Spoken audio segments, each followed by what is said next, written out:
This is CVPR part 5. I'm going to discuss three papers or three concepts actually. When I talk about papers at CVPR, often I just pick one paper to illustrate a more broader concept, and I think this fits really well into this episode. So I'm going to talk about end-to-end driving, UniAD, which is a paper that came out of China that sort of lays down an idea, a model, an architecture for end-to-end driving. And the key here is that you have the perception and the prediction module subordinate to the planning module. Now, we here at Orange Capital Partners, we have a very large position in Tesla. One of the drivers of that position is FSD. FSD is end-to-end learned, and we are not 100% familiar with what exactly Tesla is doing. So that's why this paper is a proxy for at least how other people are doing it. I was introduced to the paper, by the way, by the chief science officer of Wave, a British autonomous driving company that trains end-to-end. Now, the company itself, I have my question marks about their legitimacy and all that, but that's not part of this. I'm going to talk about GAIA, which also comes from Wave. It's a simulator, and actually combine it with the third presentation, which is really very exciting, Sherry Yang, and that is foundation models for simulators. Well, what that is think about it this way. You go from action to video. So let's say you put in an action, I want to drive a car through a street that is full of gravel because there was just a landslide on a two-way highway in the mountains, and then you get a video that actually gives you exactly that. And then you can use that for further training in simulation, let's say reinforcement learning. Just before I go into the episode, just want to mention one thing.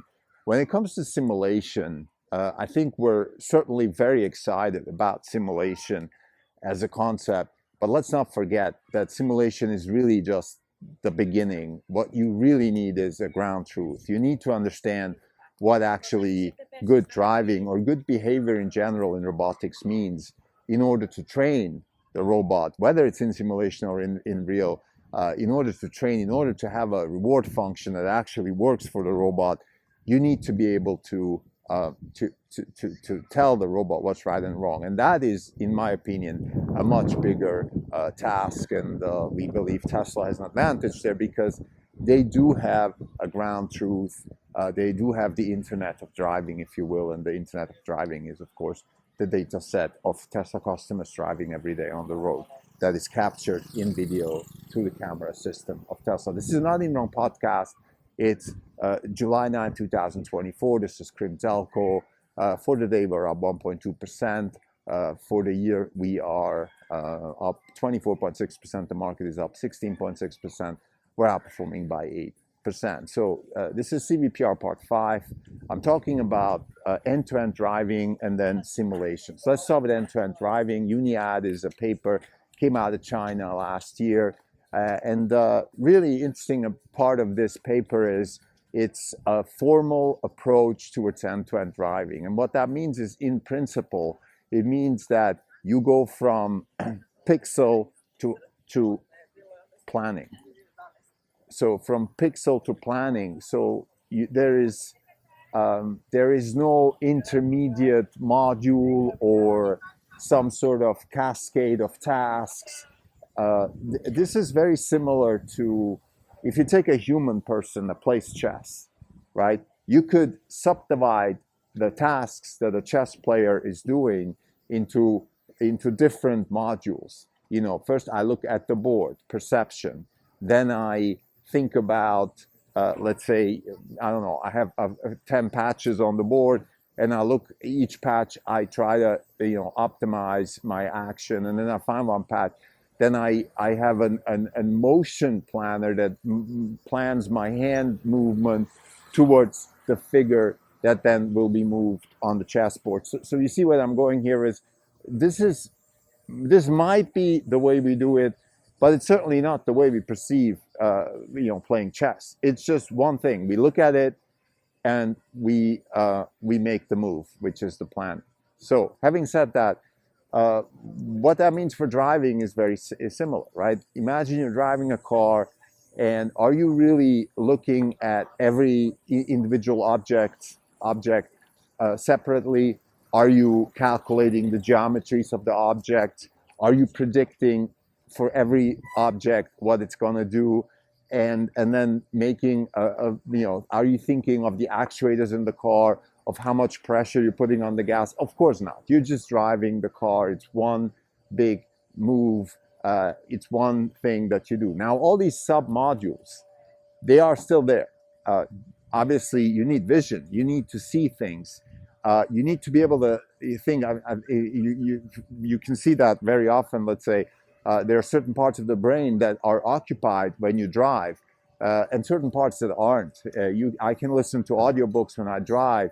I can do math somewhat when I drive, but it becomes pretty difficult at some point. Let's say listening to an audiobook about physics while I'm driving doesn't work because I just can't concentrate. So you can see that there are certain brain functions which are occupied during driving, and in that sort of in that philosophy, with that philosophy, I think these authors are really laying down a foundation that I think is very interesting for an end-to-end driving architecture, where they basically say, look, we have three big modules in autonomous driving. It's perception, it's prediction, and it's planning. And we're going to subordinate all the modules onto planning. And what that means is that, let's say, take perception, right?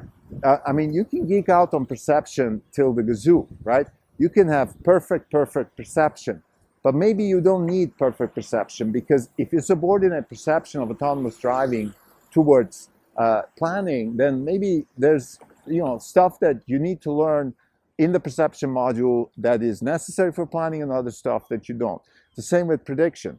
You can predict every possible thing. You can predict the speed of the raindrops that are falling on your car, but obviously that's not necessary for planning. So again, this is really, really crucial, that what comes first? What is important here? What is actually what is necessary to accomplish the task? It goes back to even the conversation we had yesterday, token per dollar, or if you will, knowledge per dollar, a solution per dollar, right?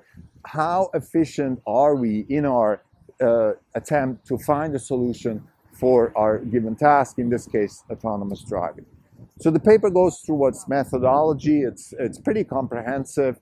Some of it redundant, some of it maybe questionable. And I just want to mention one more thing, which is absolutely key whenever we talk about these types of new introductions of architectures.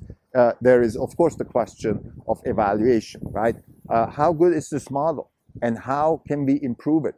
For this, we need evaluation. Now, they do mention there is a website from a company called Motional that is offering, the name is something with new something, it just eludes my mind right now. I'll put it in the show notes.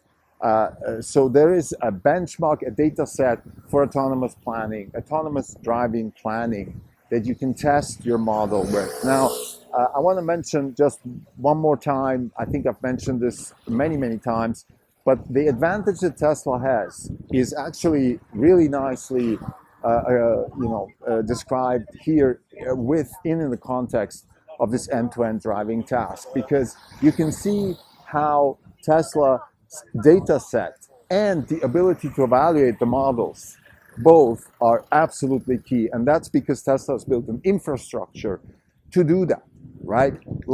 Mercedes could have a data set of driving, but they don't.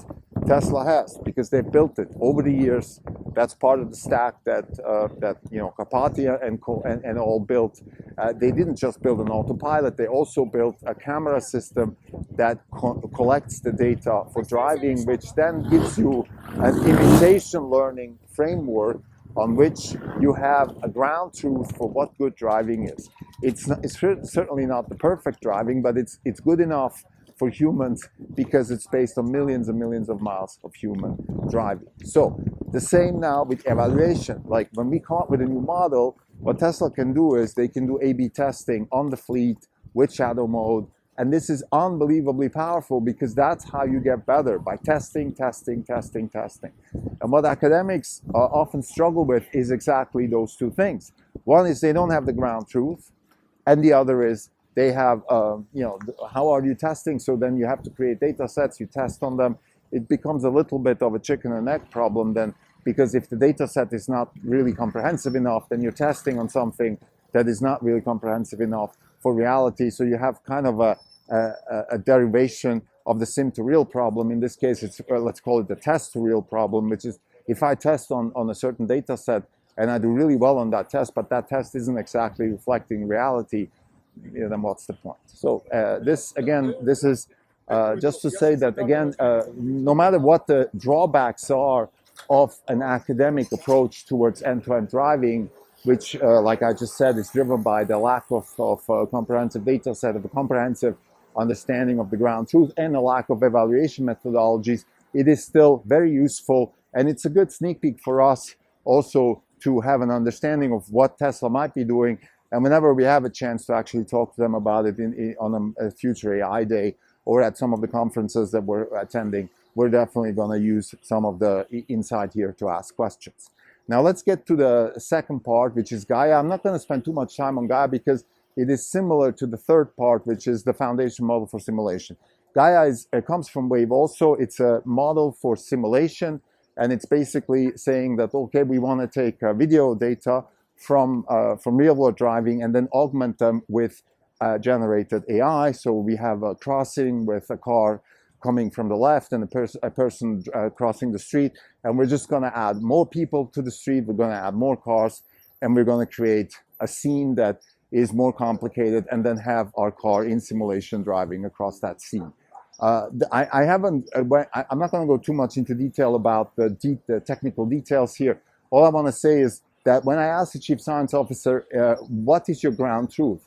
So when you use the simulation to actually learn how to drive, whether you're going to use them, I realized that this is pretty early on in the making. In other words, they really aren't using this yet for the simulator for any kind of reinforcement learning or something like that to learn how to drive.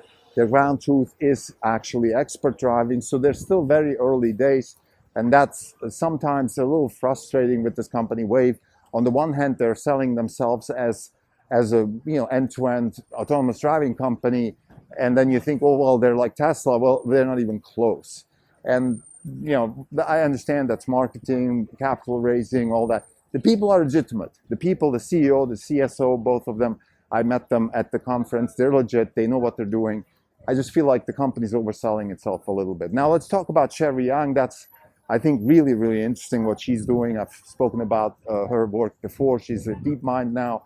And what she's trying to build is a foundation model for action to video. And what does that mean? Well, let's think about it a little bit. And they actually explain it in the paper. You see, when you have, let's say you have video data about people doing stuff, then all you have is literally just video data. You don't have understanding of actuator, positioning, forces. You don't have any of that information. And somebody once said that in one of the conferences, the reason robotics is struggling is because, sorry, I'm just here. Just give me 1 sec. So the reason robotics is struggling is because exactly there is no data set on the internet that gives you understanding of, let's say, actuators or positionings or forces. Nobody talks like that, of course. These are all things, sort of low-level pieces of information that are very useful for robotics, but not available. So what she's saying is basically, look, can we build a foundation model that incorporates all of this? So the high-level stuff, so mainly, let's say we see people do things.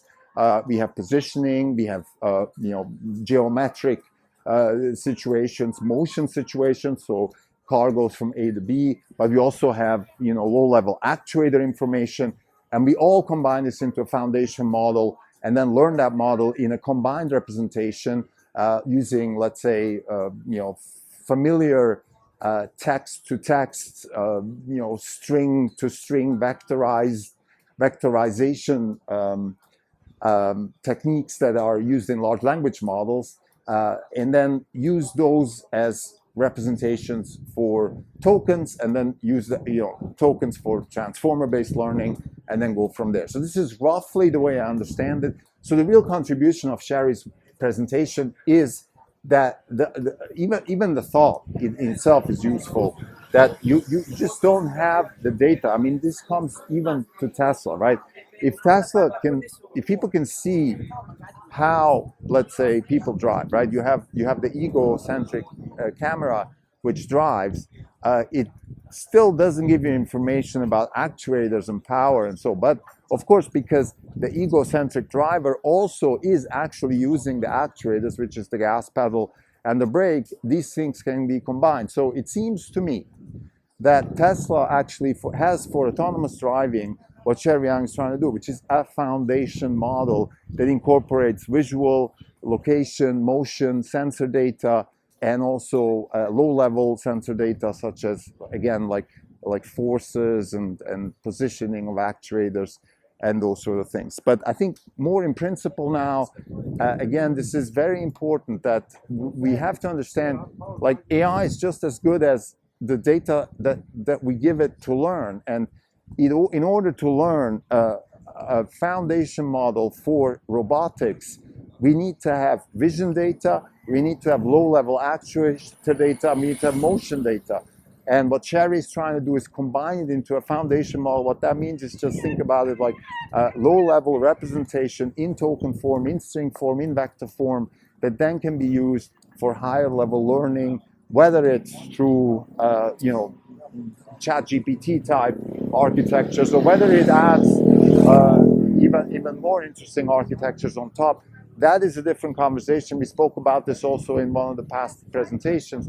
It starts with representing everything in one unified format, and then we can work with those, let's say, vectors and build upon them and create more intelligence out of this. But fundamentally, first, we have to represent the reality. We have to have a real representation of robotics reality, which isn't just vision. Robotics reality is vision, it's motion, and it's low-level actuator information. So to summarize the three concepts that I've talked about today, one is end-to-end learning and the necessity to build an all-encompassing network that also avoids accumulation of errors, that is differentiable across the network, but most importantly, it puts sub-modules such as perception and prediction below the actual goal, which is planning.